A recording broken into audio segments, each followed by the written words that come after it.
that's me, Joanna, and I traveled across Canada in 41 days, from east to west, from Quebec towards the very most western point into the mighty Yukon Territory.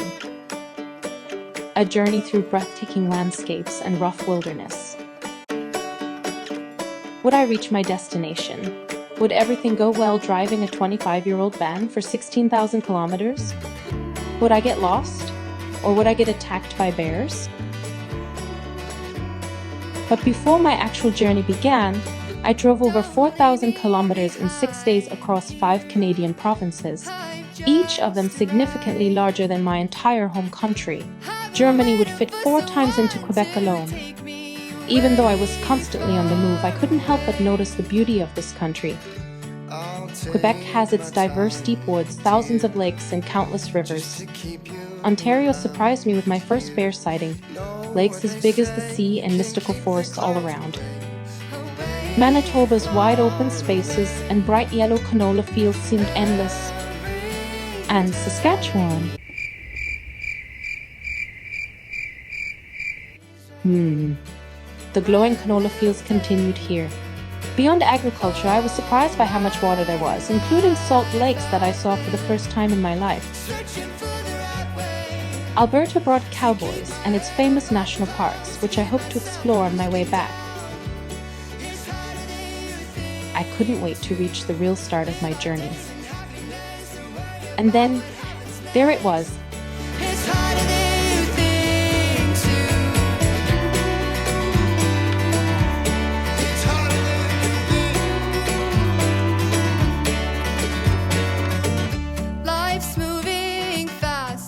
The iconic Alaska Highway sign. This was it. The Alaska Highway. And off I went into the wild.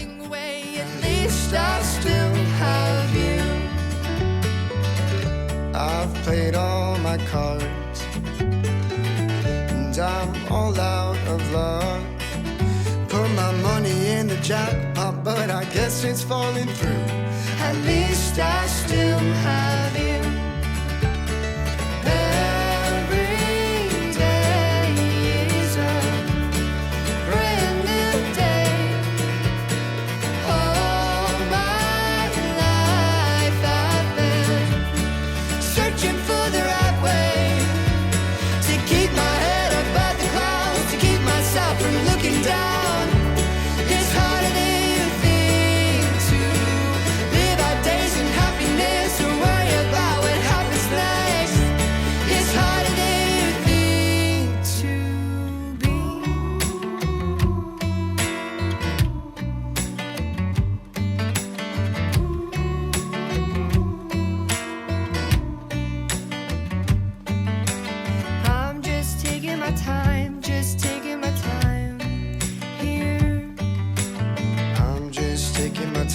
Just taking my time, dear. I won't leave you behind, dear. I won't leave you behind, here. I'm just taking my time, here. I won't leave you behind, dear.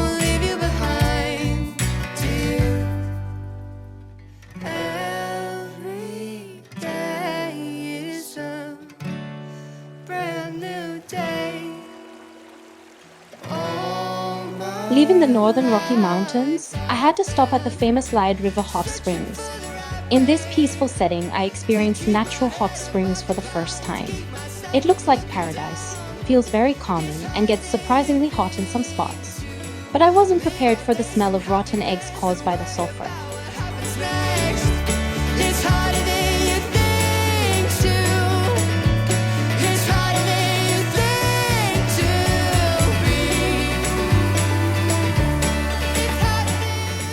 Since I entered BC, suddenly they were everywhere.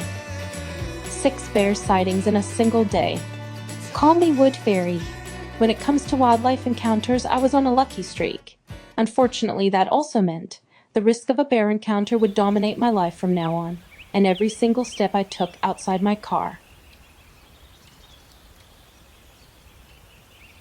This, by the way, is my bear aware face. The more I familiarize myself with the topic, the more I learn that bears don't actually want to meet me either. They don't really care about humans. That's why I started making myself heard every time I was outside. I was singing constantly, loudly, and very ugly, and one song in particular got stuck in my head. All you people, can't you see how your love would affect in a reality that makes you larger than life?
Whitehorse is the capital of the Yukon, where the mighty Yukon River flows.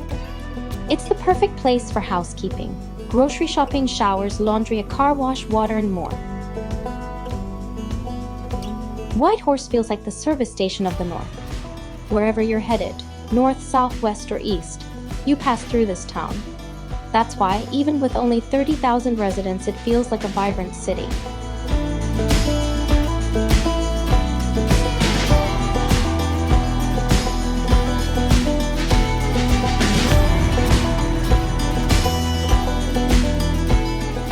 From Whitehorse, I headed further north on the Klondike Highway, which ironically mostly parallels the Yukon River rather than the Klondike River.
My original goal, the reason I headed north towards the Yukon, was to drive the Dempster Highway all the way to the Arctic Ocean sign, literally named the end of the road.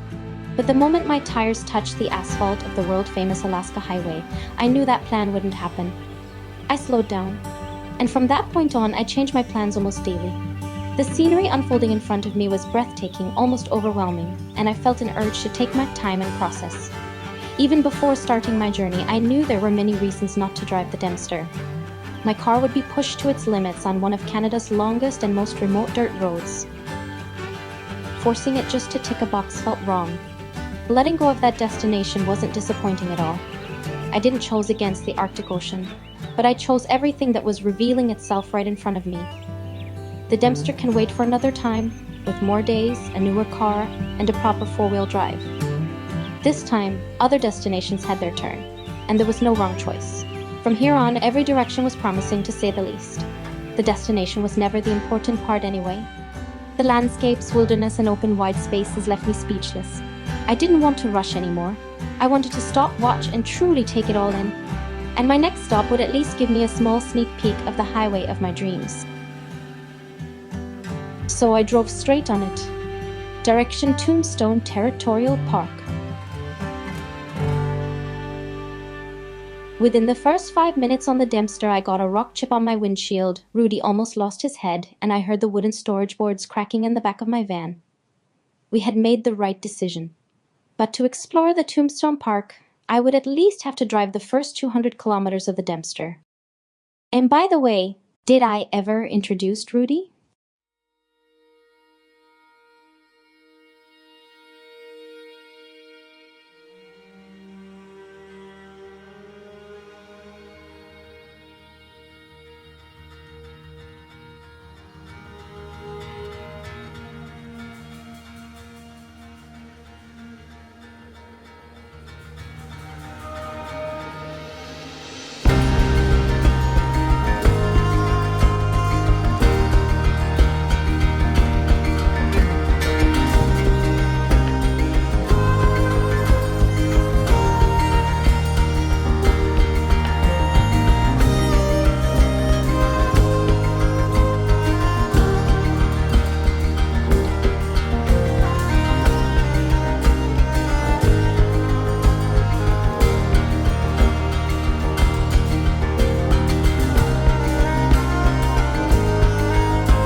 I had already been traveling for over 2 weeks and more than 6,000 kilometers, spending most of that time sitting in a car. By then, I had a strong urge to move.